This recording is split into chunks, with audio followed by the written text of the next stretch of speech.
നാരായണായ നമോ ഭഗവതേ വാസുദേവായ. ഓം. ശ്രീമദ് ഭാഗവത മഹാപുരാണം അതിൻ്റെ മാഹാത്മ്യം ഇന്ന് 8ാമത്തെ ഭാഗമായിട്ട് യജ്ഞവിധിയെ പറയണു. 27ാമത്തെ ശ്ലോകം തൊട്ട് ഇപ്പം പറയാം. ഗ്രന്ഥസ്തുതി കൂട്ടപ്രാർത്ഥനയ്ക്ക് വളരെ പ്രധാനപ്പെട്ടതാണ്. ശ്ലോകം എല്ലാവരും ചൊല്ലുന്നതാണ്. അതിൻ്റെ അർത്ഥം പറയണു. മാഹാത്മ്യം 6ാമത്തെ അധ്യായം 27ാമത്തെ ശ്ലോകം, പാഠം 8.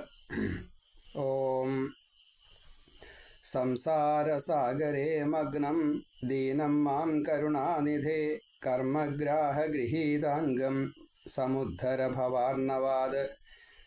സംസാരസാഗരേ മഗ്നം ദീനം മാം കരുണാനിധേ കർമ്മമോഹഗൃഹീതാംഗം മാമുദ്ധര ഭവാർണവാത്. 2 തരത്തിൽ പറയാറുണ്ട്. ഈ സംസാരം എന്നുള്ളത് ജനിക്കുക മരിക്കുക എന്നതാണ്. സാഗരം എന്നുള്ള സമുദ്രം. അപ്പോൾ അത്രയും അനന്തത എന്നുള്ള നിലയ്ക്ക് ഈ ജീവജാലങ്ങൾക്ക് എത്ര കാലമാണോ ഈ ബ്രഹ്മാണ്ടത്തിൽ, സ്വർഗത്തിൽ ദേവനായാലും നരകത്തിൽ ഈ അനുഭവിക്കുന്ന ജീവജാലം, അത് കാരണശരീരത്തിലെന്നാണ് പറയുക. ഇനി ഭൂമിയിലാണെച്ചാൽ മനുഷ്യ, പ്രാണി, തിര്യക്ക്, സസ്യം എന്നുള്ള രീതിയിൽ ഏതായാലും ശരി, ജലജീവികൾ, മത്സ്യം തൊട്ടുള്ളതൊക്കെ അതിലൊക്കെ വിടാം. അതേപോലെ താഴെ ആസുര രാക്ഷസ ഭാവത്തിൽ അതിൻ്റെയൊക്കെ പ്രതിരൂപങ്ങൾ ഇവിടെ ഉണ്ട് എന്ന് മാത്രമേ ഉള്ളൂ. അത് രണ്ടും ഒന്നാണോ ചോദിച്ചാൽ ഭാവം കൊണ്ട് ഒന്നാണ്, മറ്റ് സങ്കല്പം കൊണ്ടൊക്കെ വേറെയാണ്. അങ്ങനെയുള്ള ജീവൻ്റെ സംസരിക്കൽ ഈ ശരീരങ്ങളിലൊക്കെ നമ്മൾ കയറി ഇറങ്ങേണ്ടി വരും എന്നതാണ്. അപ്പോൾ അത് കയറി ഇറങ്ങാൻ അത്ര സുഖമുള്ള ഏർപ്പാടല്ല, വളരെ മോശമാണ്. അത് ഇല്ലാണ്ടാവാൻ അതിൽ മുങ്ങിക്കിടക്കുക നമ്മൾ. മാത്രമല്ല അതൊരു ദീനതയാണ്. അതാണ് യഥാർത്ഥത്തിലുള്ള ദീനത. സംസരിക്കുക എന്നുള്ളത് വലിയ ദീനതയാണ്. അത് ഇല്ലാണ്ടിരിക്കുക തന്നെ വേണം. കരുണാനിധിയായിട്ടുള്ള ഭഗവാനോട് പ്രാർത്ഥിക്കുകയാണ്, എന്നെ മാം സമുദ്ധര ഭവാർണവാത്, എന്നെ ഈ സംസാരത്തിൽ നിന്നും ഉദ്ധരിക്കൂ. ഭവാർണവാത്, ഭവാർണവും സംസാരസാഗരവും ഒന്ന് തന്നെയാണ്. അപ്പോൾ ഇതിൽ ജനിക്കാനും ജീവിക്കാനും, ജീവിക്കുക എന്നത് അത് ഭവാർണവായിട്ടും സംസരിക്കുക എന്നത് വീണ്ടും വീണ്ടും ശരീരത്തെ എടുത്തുകൊണ്ട് ഇങ്ങനെ മാറി മാറി വരുന്നത് സംസാരമാണെന്നും ഒരു വ്യാഖ്യാനമുണ്ട്. എന്തെങ്കിലും ആവട്ടെ, രണ്ടും ഒന്ന് തന്നെയാണ്. ഫലത്തിൽ ഒന്ന് തന്നെയാണെന്ന് അർത്ഥം. ഇത് വയ്യ നമുക്ക്. ഏത് ശരീരത്തിലെടുത്തായാലും അത് സുഖം ആവണമെച്ചാൽ എന്ത് വേണം? സച്ചിദാനന്ദത്തെ ലഭിക്കണം. സച്ചിദാനന്ദത്തെ ലഭിക്കാൻ മനുഷ്യന് മാത്രമേ സ്വതേ പറ്റുള്ളൂ. ദേഹമോഹം അങ്ങോട്ട് വിട്ട് കഴിഞ്ഞാൽ പിന്നെ മനുഷ്യനാണ് ഏറ്റവും എളുപ്പം. പക്ഷേ മനുഷ്യനത് സാധിക്കുന്നില്ല, ദേഹമോഹത്തിൽ കുടുങ്ങുക. അപ്പോൾ മനുഷ്യനും പറ്റുന്നില്ല എന്നർത്ഥം. പിന്നെ ആർക്കാ പറ്റുക? മനുഷ്യരിൽ തന്നെ ഉയർന്ന് വന്ന് ഈ ശരീരം കൊണ്ടല്ല, അത് മറ്റൊരു ദേഹം, കാരണശരീരം തന്നെയാണ്. അങ്ങനെയുള്ള ജീവനേ പറ്റുള്ളൂ. ഈ ശരീരത്തിൽ ഇരുന്നു കൊണ്ട് തന്നെ അവധൂതന്മാർക്ക് പറ്റുമെന്ന് പലരും കാണിച്ചു. ശ്രീ സുഖബ്രഹ്മർഷിയെ പോലെ, സനകാദികളെ പോലെ. അപ്പോൾ സംസാരസാഗരത്തിൽ നിന്ന്, ഭവാർണവത്തിൽ നിന്ന് മാം ഉദ്ധര, ഭഗവാനോട് പറയാണ്, കാരുണ്യനിധിയായിട്ടുള്ള ഭഗവാനോട്, ഇത് എന്തുകൊണ്ട് ഇങ്ങനെ വരണു? എനിക്ക് ഈ ദീനത വരാനുള്ള കാരണം എന്താ? കർമ്മഗ്രാഹഗൃഹീതാംഗം, കർമ്മമാകുന്ന മുതല, ഗ്രാഹം എന്ന മുതലയാണ്. കർമ്മമാകുന്ന ഗ്രാഹം മുതല ഗൃഹീതാംഗം, എന്നെ ഇതങ്ങനെ പിടിച്ചിരിക്കുകയാണ്.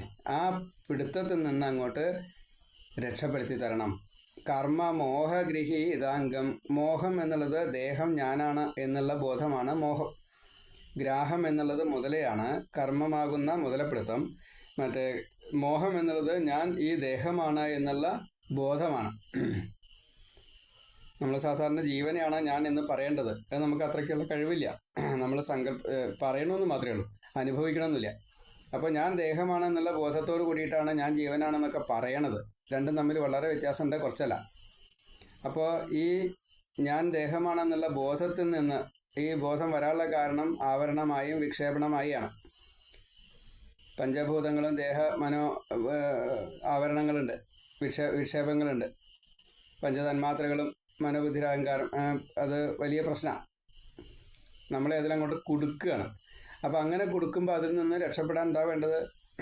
എന്താണോ ഭഗവാന്റെ കാരുണ്യമായിട്ട് വേണ്ടത്, മുക്തിക്ക് അർഹതയായിട്ട് വേണ്ടത്, അത് തരുക തന്നെ വേണം. ഈ സത്വരജസ്തമോ ഗുണങ്ങൾ ഇത് മായയിൽപ്പെട്ടതാ. ഈ ശബ്ദസ്പർശ രൂപരസ ഗന്ധങ്ങൾ, ഈ 8 ശബ്ദസ്പർശ രൂപരസ ഗന്ധങ്ങളും സത്വരജസ്തമോ ഗുണങ്ങളുമാകുന്ന 8 എങ്ങനെയാണോ നമുക്ക് മറികടക്കാൻ സാധിക്കുക, അതാണ് വേണ്ടത്. അതിന് കാരുണ്യം കാണിക്കണേ. പഞ്ചഭൂതാത്മകമായിട്ടുള്ള ഈ ശരീരം മനോബുദ്ധിയുടെ അഹങ്കാരത്തോടു കൂടിയിട്ട് ഈ സപ്തധാതുക്കളാൽ നിർമ്മിച്ചതായിട്ടുള്ള ഈ ശരീരത്തിൽ ഇരുന്നു കൊണ്ട് ഞാൻ ഞാൻ ഞാൻ എന്ന് പറയുക.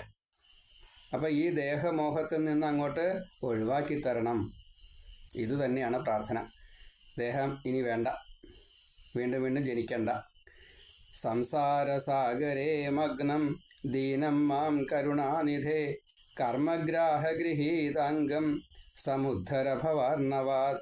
സംസാരസാഗരേ മഗ്നം ദീനം മാം കരുണാനിധേ കർമ്മമോഹഗൃഹീതാംഗം മാം ഉദ്ധര ഭവാർണവാത്. അവിടെ മാം എന്നുള്ളത് 2 വരിയിലും വരണോ എന്നതുകൊണ്ടാണ് ഒരുത്തിയിൽ സമുദ്ധര എന്നാക്കിയത്. അത്രയേ ഉള്ളൂ. ഗ്രാഹ എന്നുള്ളത് മോഹ എന്നാക്കിയാൽ സംഗതി കഴിഞ്ഞു. ഇനി ശ്രീമദ് ഭാഗവതസ്യാപി തത പൂജാ പ്രയത്നത കർത്തവ്യ വിധിനാ പ്രീത്യ ധൂപദീപ സമന്വിത. നമ്മളെങ്ങനെയാ വെച്ചാൽ 5-8 ശ്ലോകം അല്ലെങ്കിൽ 20 ശ്ലോകം 25 ശ്ലോകം ഇങ്ങനെയൊക്കെ ഒന്നിച്ച് പറഞ്ഞു കൊടുക്കും. അതാണ് നമ്മൾ എല്ലാവരെയും കൊണ്ടും പൂക്കളെ കൊണ്ട് അർച്ചിക്കുക. ഇവിടെ ഈ മന്ത്രം ചൊല്ലിക്കഴിഞ്ഞാൽ അപ്പോൾ അർച്ചിക്കണം എന്നാണ്.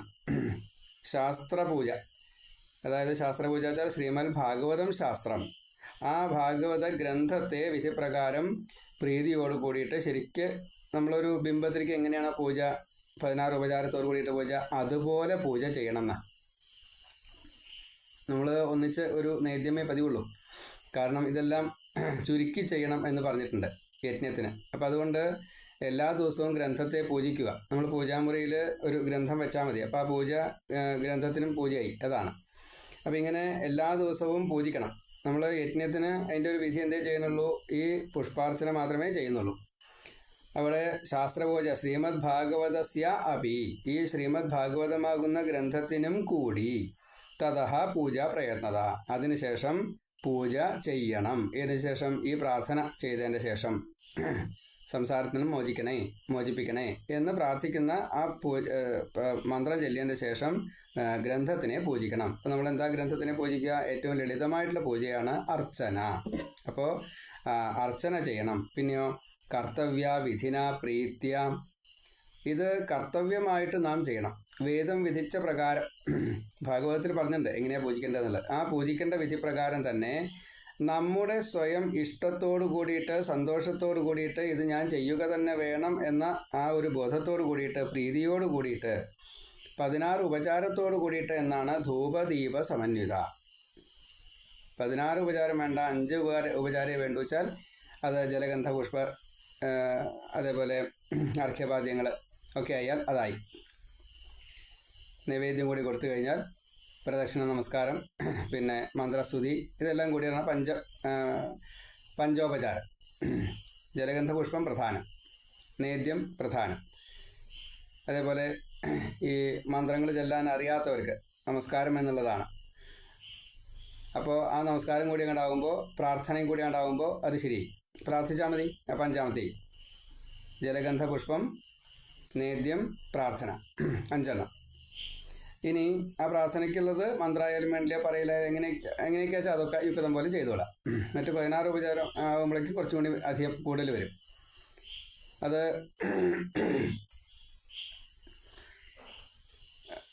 അർഘ്യം, പാദ്യം, ആചമനീയം, ജലഗന്ധ പുഷ്പ ധൂപദീപങ്ങൾ, പിന്നെ അഭിഷേകം തൊട്ടുള്ള കാര്യങ്ങൾ, സ്നാനം, അലങ്കാരങ്ങൾ, മാല, കുറി, വസ്ത്രം, പൂണുനൂല്, അതേപോലെ നിവേദ്യങ്ങളിൽ താമ്പൂലം പ്രത്യേകം, ശുദ്ധജലം പ്രത്യേകം, പായസം, നേദ്യം, മധുരപലഹാരങ്ങൾ, ഇളനീര് തൊട്ടുള്ളവ, ഇങ്ങനെ നേദ്യങ്ങളുടെ അനവധി എത്ര വെച്ചാൽ കുന്നായിട്ട് വേണമെന്നാണ്.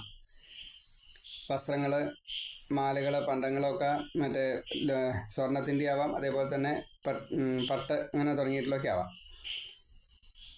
അതേപോലെ ഒരു ദാനം വേണം, കിടത്തി ഉറക്കണം, നല്ല കട്ടിലും വെഞ്ചാമരം കൊണ്ട് വീശുന്ന ഏർപ്പാടും അതേപോലെ നല്ല കോസരയും ഒക്കെ വേണം. ആ സമയത്ത് ഒരു പാട്ട് വേണം, സ്തുതി കീർത്തനം വേണമെന്നർത്ഥം.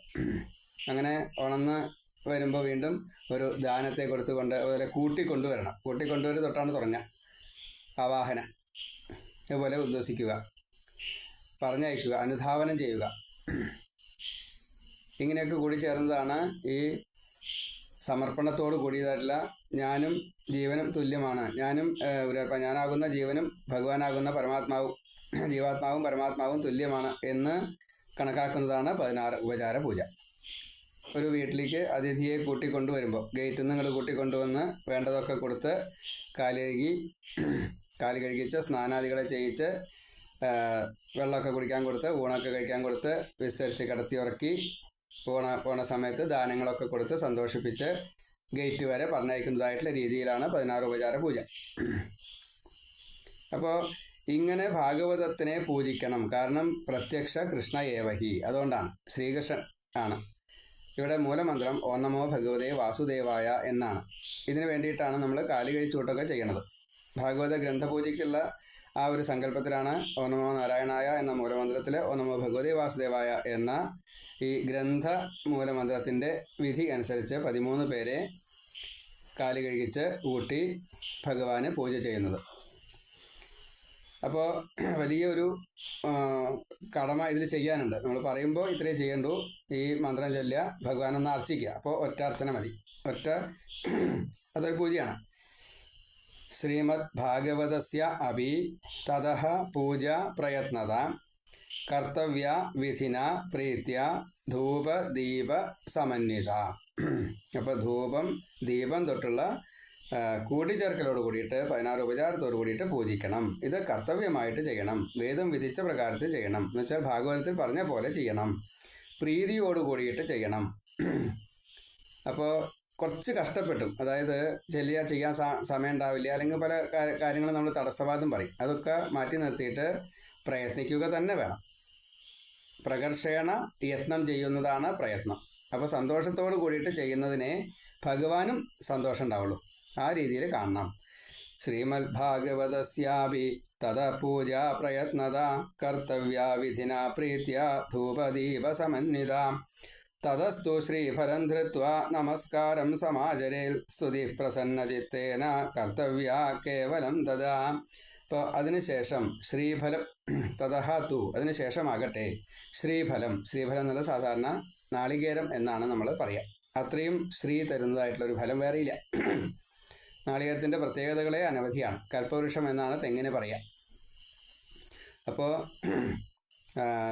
ശുദ്ധജലം, അതുപോലെ നാളികേരം, അതിൻ്റെ കാമ്പ്, നാളികേരം ഈ വെള്ളവും കുടിച്ചു കഴിഞ്ഞാൽ പിന്നെ മറ്റ് ആഹാരങ്ങളൊന്നും ഇല്ലെങ്കിലും അതൊരു സമ്പൂർണ്ണ ആഹാരമാണ്.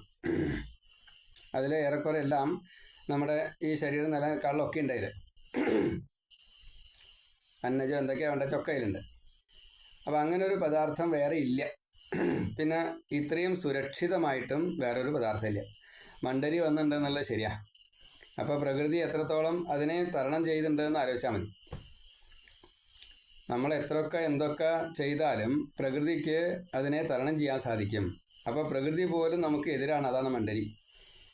നമ്മളായിട്ടുണ്ടാക്കിയതാവണം മണ്ടരി.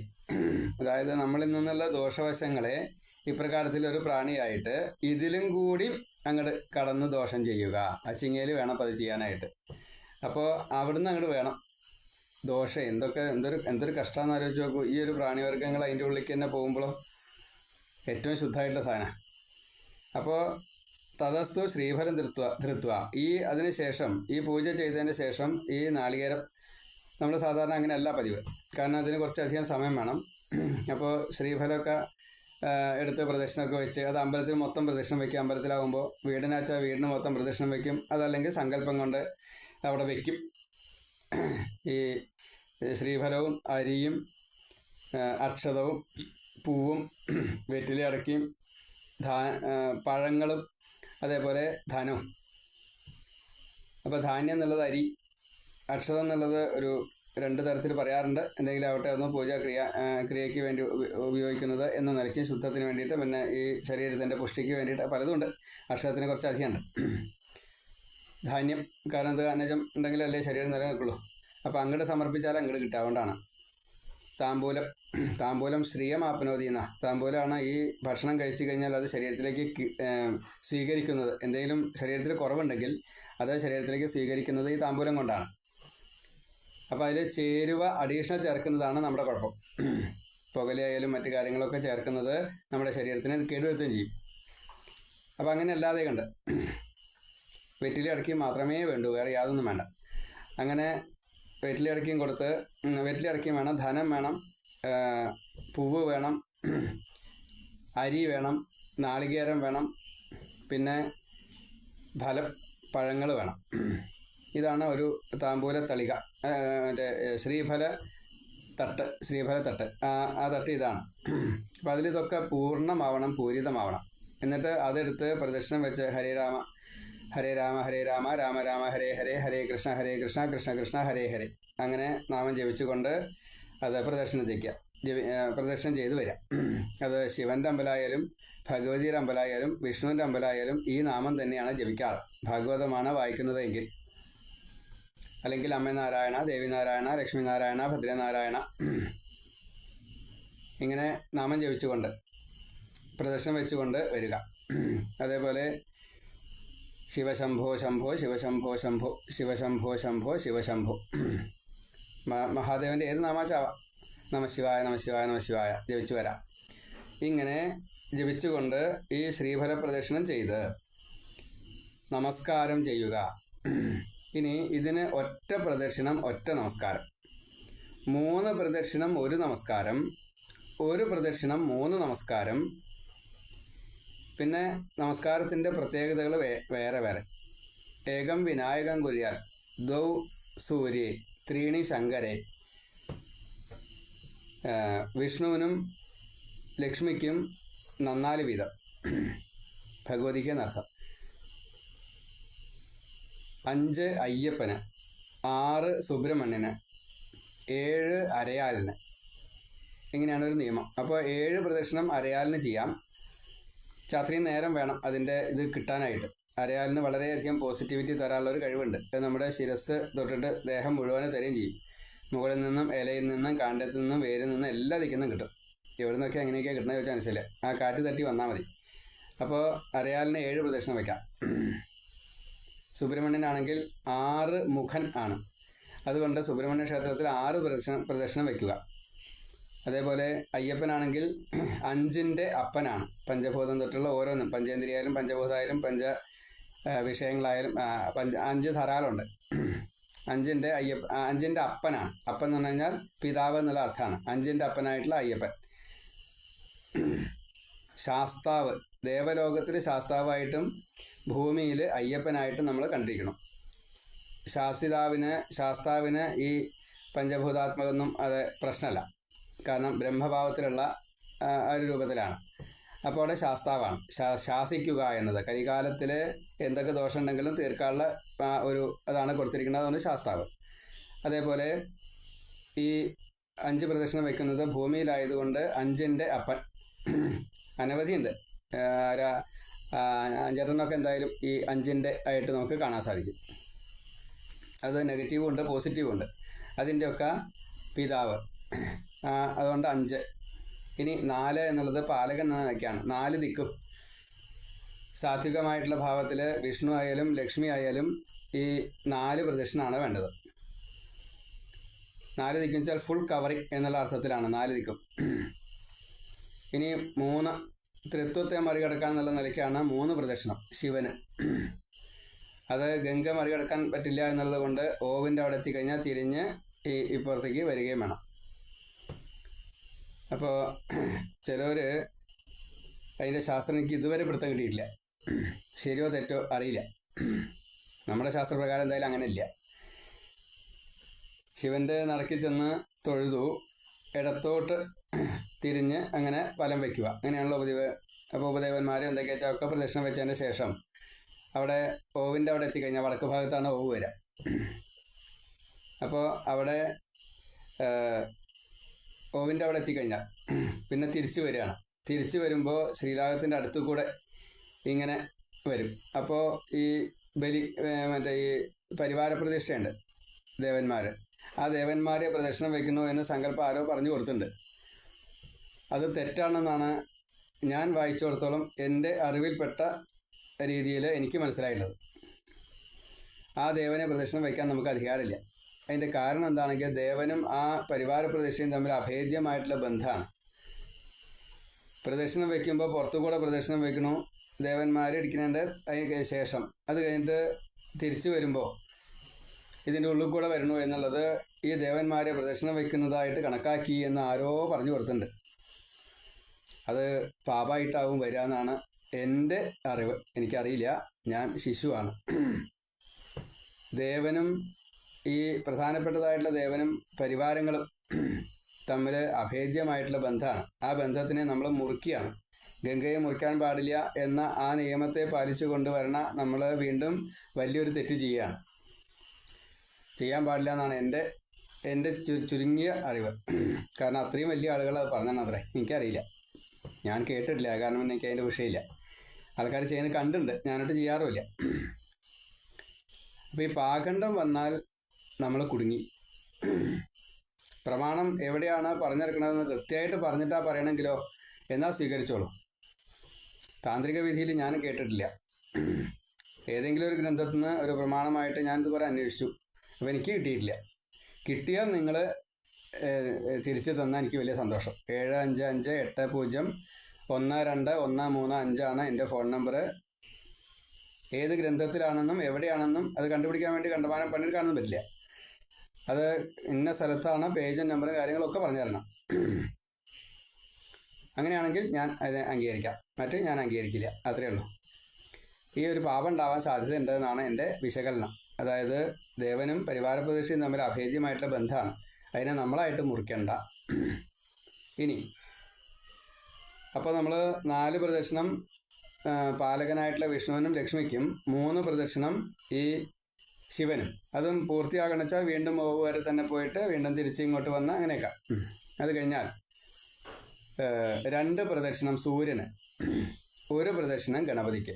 ഇങ്ങനെയാണ് അതിൻ്റെ ഒരു നിയമം. അപ്പോൾ ഇവിടെ നമ്മൾ സാധാരണഗതിയിൽ ഈ ശ്രീഫലം എടുത്തുകൊണ്ട് ഒരു തവണയെ ഏത് ദേവനായാലും പ്രദക്ഷിണം പതിവുള്ളൂ. ഇനി എല്ലാ ക്ഷേത്രങ്ങളിലും ഒറ്റത്തവണ പ്രദക്ഷിണം വയ്ക്കാം, 1 തവണ നമസ്കരിക്കാം. 3 തവണ പ്രദക്ഷിണം വയ്ക്കാം, 1 തവണ നമസ്കരിക്കാം. ബ്രാഹ്മണര് സാധാരണഗതിയിൽ അവരെ 1 തവണയാണ് പ്രദക്ഷിണം വയ്ക്കുക. എന്നാലും ബ്രാഹ്മണരെ 3 തവണ പ്രദക്ഷിണം വെക്കണം എന്നൊരു ശാസ്ത്രമുണ്ട്. അതിൻ്റെ പ്രമാണം എന്താണെങ്കിൽ പൂണുനൂല് ധരിച്ചവരാണ് ബ്രാഹ്മണർ.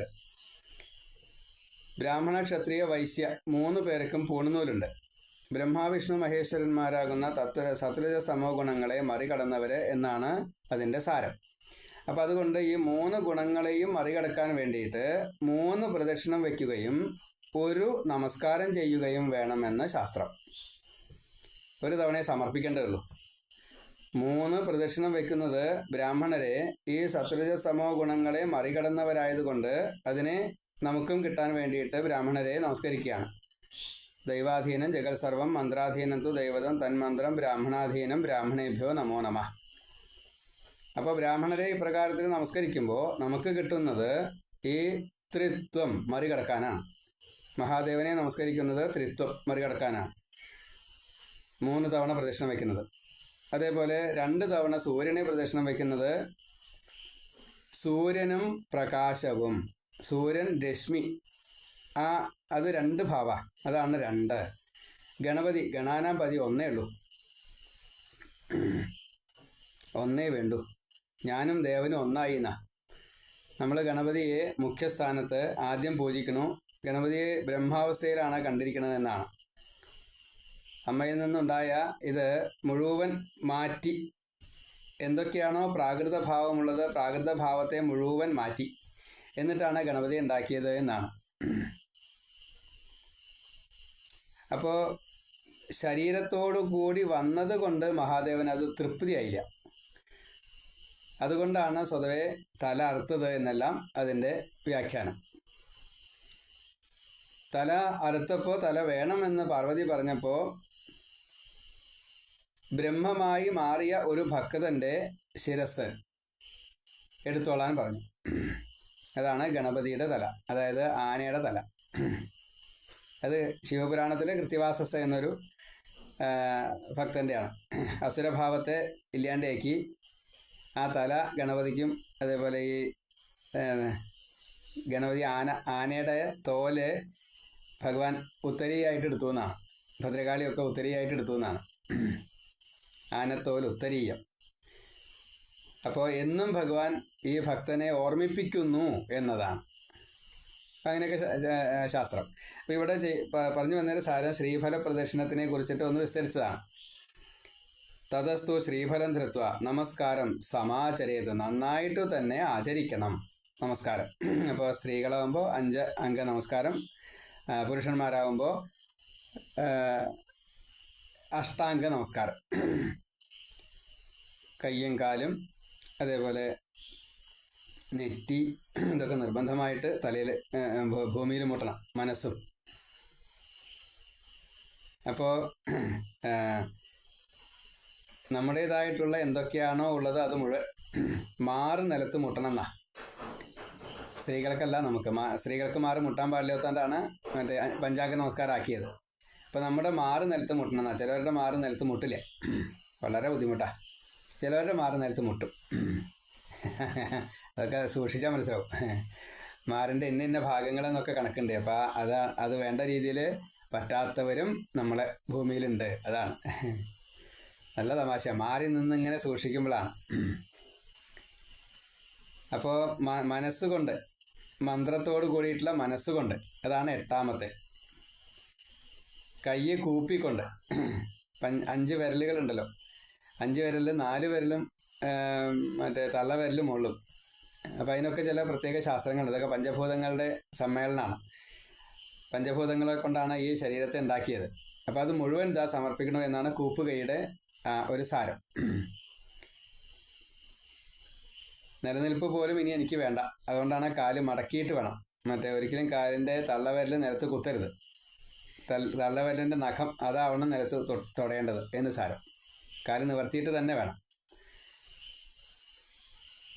അതേപോലെ ശരീരത്തിൻ്റെ ഈ കാലായാലും വയറായാലും മാറായാലും തൊടുക തന്നെ വേണം. ഭൂമിയിൽ തൊടു തന്നെ വേണം എന്നർത്ഥം. അതാണ്. അപ്പോൾ നെറ്റി തൊടും, മൂക്ക് തൊടും, അതൊക്കെ നിർബന്ധമാണ്. ഇങ്ങനെ ഭഗവാനെ ഈ എല്ലാ അർത്ഥത്തിലും പൂർണ്ണമായിട്ട് നമസ്കരിക്കുക എന്നത്. പിന്നെയോ സ്തുതി. നമ്മൾ മന്ത്രം ചൊല്ലിയിട്ടോ ഓ നമോ ഭഗവതി വാസുദേവായാന്നോ ഓ നമോ നാരായണായാന്നോ, എന്തായാലും അതല്ലെങ്കിൽ കീർത്തനങ്ങൾ, വേദമായാലും വേണ്ടില്ല, ഈ ഭാഷയായാലും വേണ്ടില്ല. പ്രസന്ന ചിത്തേന, പ്രത്യേകം പറഞ്ഞു, മനസ്സ് സമർപ്പിക്കുക എന്ന്. കർത്തവ്യ, ഇത് എൻ്റെ കടമയാണ്, കർത്തവ്യമാണ്, കേവലം കർത്തവ്യമാണ്. കർമ്മവും കർമ്മഫലവും ഭഗവാന് സമർപ്പിക്കുകയാണ് നമസ്കാരം കൊണ്ട് ചെയ്യുന്നത്. അതാണ് കർമ്മയോഗം. പ്രദക്ഷിണം കർമ്മമാണ്, നമസ്കാരം കർമ്മമാണ്. സമർപ്പിക്കുക എന്ന ഭാവം കേവലം. ഞാനും എൻ്റെയും ഇതാ തന്നിരിക്കുന്നു എന്നതാണ് പ്രദക്ഷിണവും നമസ്കാരവും. അപ്പം അത്രയും പ്രാധാന്യമുണ്ട്. എൻ്റെ ദേവി മഹാത്മ്യത്തിൽ അതിൻ്റെ വിസ്തരിച്ചിട്ടുള്ള നമസ്കാരത്തിൻ്റെ വിധിയും കാര്യങ്ങളൊക്കെ വിസ്തരിച്ച് പറഞ്ഞിട്ടുണ്ട്. ബ്രാഹ്മണരെ നമസ്കരിക്കുന്നതൊക്കെ പ്രത്യേകം പറഞ്ഞിട്ടുണ്ട്. കേവലം തഥാ. അപ്പം അത് മുഴുവൻ ഇങ്ങനെ പറയപ്പെട്ടിരിക്കുന്നു. എൻ്റെ പുസ്തകം കയ്യിലുള്ളവർക്ക് 22ാമത്തെ പേജിൽ അത് കാണാൻ സാധിക്കും. പ്രാചിന്തന്തി ഭയാ സർവേ ദകാരോ മോക്ഷസിദ്ധിത ക്ഷികാരോ ക്ഷീയതേ രോഗ നകാരോ ശ്രീപ്രദായകം. 6ാമത്തെ ശ്ലോകത്തിൽ പ്രകാരം പ്ര എന്നുള്ള പ്രദക്ഷിണം 4 അക്ഷര. പ്ര എന്നുള്ളത് എല്ലാ ഭയത്തെയും ഇല്ലാണ്ടേക്കും. അതായത് അടുത്ത നിമിഷം എന്താ പറയുക, മരിക്കുക, എന്താണെന്ന് അറിയില്ലല്ലോ, അതാണ്. അത് മുഴുവൻ ഇല്ലാണ്ടേക്കും. ദകാരോ മോക്ഷസിദ്ധിത, അത് കാരണം മുക്തി കിട്ടും. പിന്നെ ക്ഷികാരോ ക്ഷീയതേ രോഗാഹ, രോഗം എന്നുള്ളത് ഭവരോഗം എന്നാണ്. ദേഹത്തിൻ്റെ രോഗവും ഇല്ലാണ്ടാവും, ജീവൻ്റെ രോഗവും ഇല്ലാണ്ടാവും. നകാരോ ശ്രീപ്രദായകം, നകാരം എന്നുള്ളത് ഭഗവാൻ സ്വയം. അപ്പോൾ ഭഗവാനിൽ എത്തും. ഇതാണ് പ്രദക്ഷിണം. അപ്പോൾ നമ്മൾ ബ്രാഹ്മണരെ പ്രദക്ഷിണം വയ്ക്കുന്നുണ്ട്. അതിൻ്റെ ഒരു മന്ത്രം എന്ന് ചൊല്ലാം. സമസ്ത സമ്പൽ സമവാപ്തി ഹേതവ സമുദ്ധിതാപത്കുലധൂമകേതവ അപാര സംസാര സമുദ്രസേതവ രക്ഷന്തു മാം ബ്രാഹ്മണ പാദപാംസവ. നാം എന്തൊക്കെയാണോ വാരിക്കൂട്ടിയിരിക്കുന്നത്, വാരിക്കൂട്ടാൻ വേണ്ടിയിട്ട് പ്രകൃതി നമ്മളെ സഹായിക്കണ്ടേ. അതേപോലെ ഇത് അന്യായമായിട്ടാണെങ്കിൽ അല്ലെങ്കിൽ അർഹതയില്ലാത്തതാണെങ്കിൽ അത് ആപത്തായിട്ടാണ് വരിക. ഈ ആപത്തുകൾ മുഴുവൻ ധൂമകേതുവിനെ പോലെ ഇല്ലാണ്ടേക്കും. അന്തരീക്ഷത്തിൽ ഇങ്ങനെ ധൂമകേതു കത്തി ഒന്നും ഇല്ലാണ്ടാവും, ഭൂമിയിലേക്ക് തൊടില്ല. പക്ഷേ നമ്മിലേക്ക് ഇത് വരില്ല. നമ്മൾ ചെയ്ത് കൂട്ടിയ പാപാ. പക്ഷെ നമ്മൾ ചെയ്തു കൂട്ടിയ പാപം അത് ധൂമകേതുവിനെ പോലെ നമ്മിലേക്ക് വരാതെ കണ്ട്. നാം ഭൂമിയാണ്. ഈ പഞ്ചഭൂതാത്മകമായിട്ട് ശരീരം ഭൂമിയാണ്, അതിലാണ് നമ്മൾ ഇരിക്കുന്നത്. അപ്പോൾ ഈ ഭൂമി സ്പർശിക്കില്ല, ഈ ധൂമകേതുവിനെ പോലെ കത്തിച്ച് ഒന്നുമില്ലാണ്ടാവും. അങ്ങനെ ഈ അപാരമാകുന്ന സംസാര സമുദ്രത്തെ തരണം ചെയ്യാൻ സഹായിക്കും. അങ്ങനെയുള്ള ബ്രാഹ്മണരുടെ പാദപാംസുക്കൾക്ക് നമസ്കാരം. അവരെ എന്നെ രക്ഷിക്കട്ടെ. ആരെ? ബ്രാഹ്മണരല്ലാട്ടോ, ബ്രാഹ്മണരുടെ പാദപാംസം എന്നെ രക്ഷിക്കട്ടെ എന്ന്. അപ്പോൾ ബ്രാഹ്മണരെ നമസ്കരിക്കുമ്പോൾ ബ്രാഹ്മണ പാദത്തിൽ പോലും നമസ്കരിക്കാൻ പറ്റില്ല. ആ ധൂളിക്ക് നമസ്കരിക്കാൻ പറ്റൂ. അത്രയ്ക്കുള്ള കഴിവേ നമുക്കുള്ളൂ. യഥാർത്ഥത്തിലുള്ള ബ്രാഹ്മണനാണെങ്കിൽ ഈ ഭാഗവത്തിൽ നമുക്ക് അറിയാം, ഗോപികമാരുടെ പാദധൂളിക്കാണ് നമസ്കാരം എന്ന് പറഞ്ഞത് ഉദ്ധവര്. വന്ദേ നന്ദവ്രജ സ്ത്രീണാം പാദരേണു അഭീക്ഷ്ണശ യാസാം ഹരികഥോൽഗീതം പുനാദി ഭുവനത്രയം. പാംസുക്കൾക്ക് നമസ്കാരം എന്നാ. ആപത് ഖനത്വാന്ത സഹസ്രഭാനവ സമേഹിതാർത്ഥ അർപ്പണ കാമധേനവ സമസ്ത തീർത്ഥാംബു പവിത്രമൂർത്തയ രക്ഷന്തുമാം ബ്രാഹ്മണ പാദപാംസവ. ഇനി ഈ ആപത്ത് ഇതുപോലെ ഈ ധൂമകേതു പോലെ നശിപ്പിക്കും.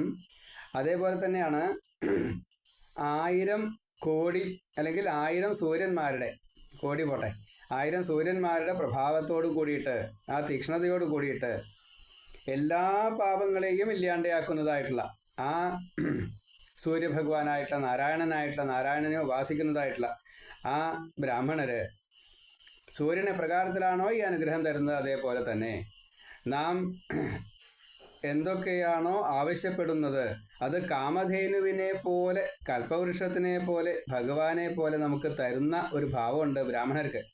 എന്താവശ്യപ്പെട്ട് ബ്രാഹ്മണരോട് പറഞ്ഞാലും അത് ഈശ്വരന്മാരിൽ നിന്നും വാങ്ങിത്തരുന്ന ഭാവമാണ് ബ്രാഹ്മണർക്കുള്ളത്. മാത്രമല്ല, ഈ ബ്രാഹ്മണർ എവിടെയാണോ ചെല്ലുന്നത് അത് ആ ഭാഗം തീർത്ഥമായിട്ട് മാറുന്ന.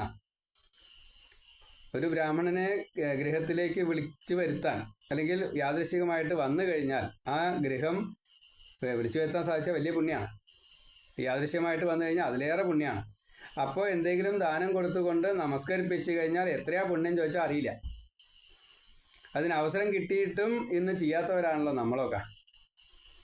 ഇഷ്ടംപോലെ ബ്രാഹ്മണരുണ്ട്.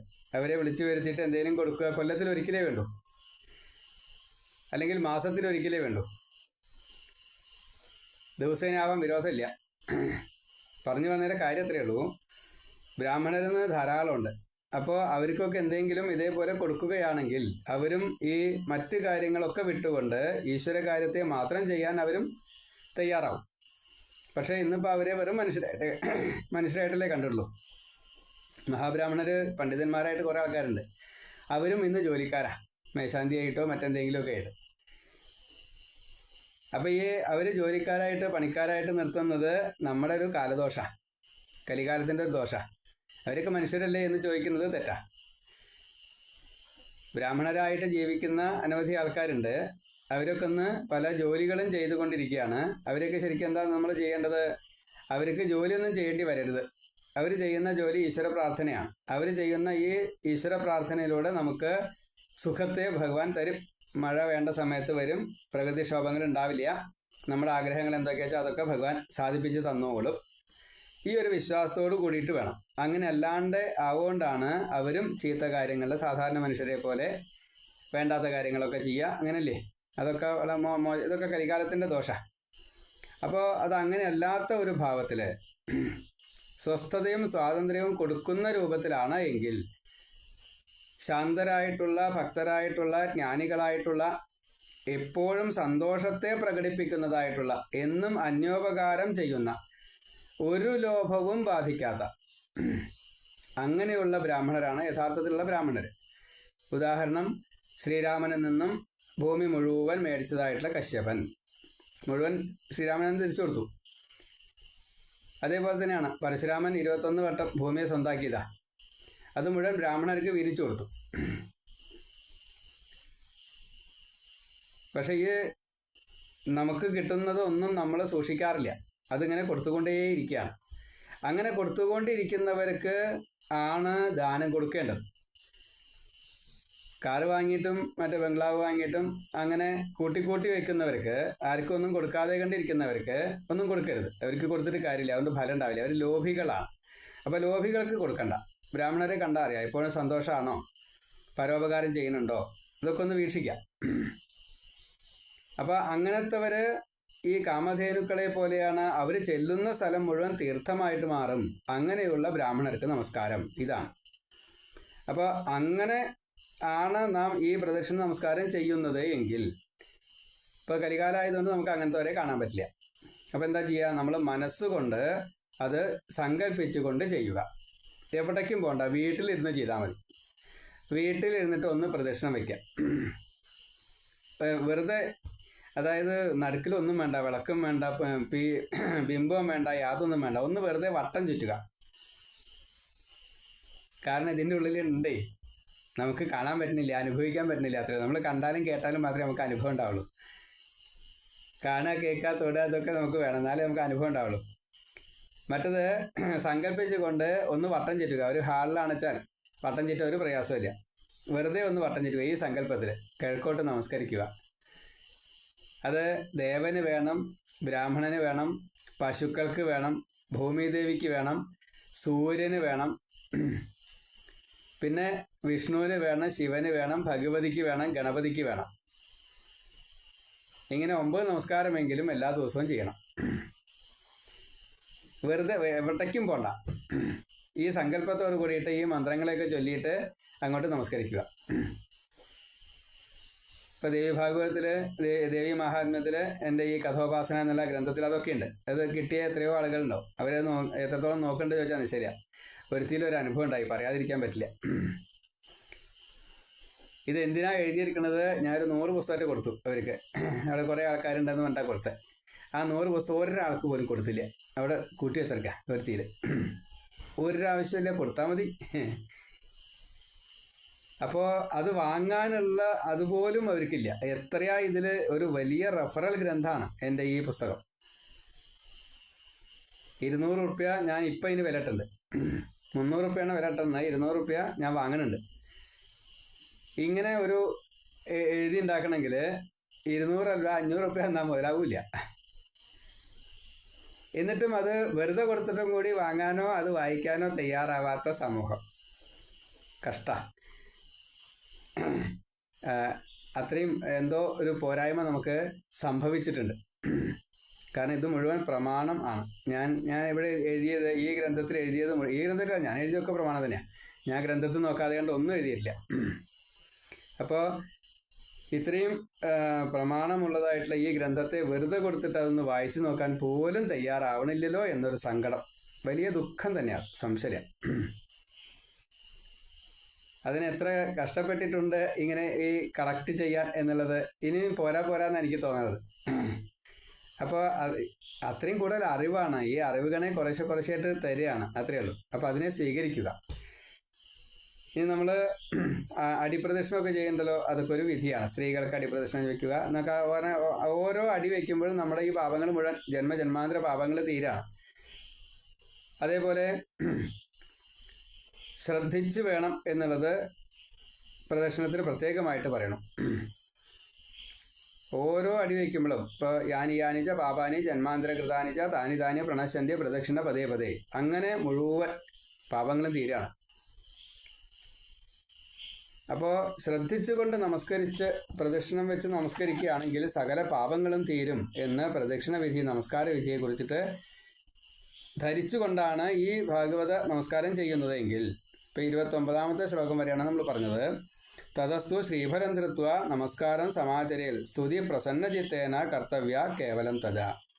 ഇത് വെറും ഞാൻ ഇതാ പ്രവൃത്തി ചെയ്യണു കേവല പ്രവൃത്തി മാത്രമാണ്. അങ്ങനെ ചെയ്യണോ എന്ന് സങ്കല്പിച്ചിട്ട് വേണം ഇത് ചെയ്യാൻ എന്നാണ്.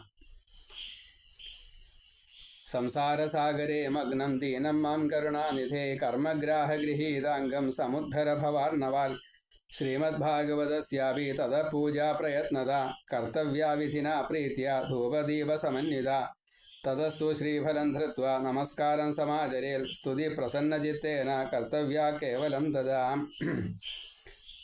ഭഗവാൻ വേണ്ട രീതിയിൽ നമ്മളെ അനുഗ്രഹിക്കുമാറാകട്ടെ. 40 മിനിറ്റായി. പറഞ്ഞു വരുമ്പോൾ കൂടുകയാണ്. പ്രഭാഷണം പോലെ ഇപ്പോൾ ചെയ്തു വരികയാണ്. അപ്പോൾ അറിയാതെ കൊണ്ട് സമയം പോവുക. ഏതായാലും മുഴുവൻ കേൾക്കാൻ വേണ്ടിയിട്ട് പ്രാർത്ഥിക്കണം. സർവത്ര ഗോവിന്ദനാമ സങ്കീർത്തനം. ഗോവിന്ദ ഗോവിന്ദ. ഇപ്പോൾ 6ാമത്തെ അധ്യായമാണ്. മാഹാത്മ്യത്തിൽ ഇത് യജ്ഞവിധിയാണ് പറയണത്. 8ാമത്തെ ഭാഗമായിട്ട് പറഞ്ഞിരിക്കുന്നു. ശ്രീഹരേ ഗുരുവായൂരപ്പ നാരായണ നാരായണ.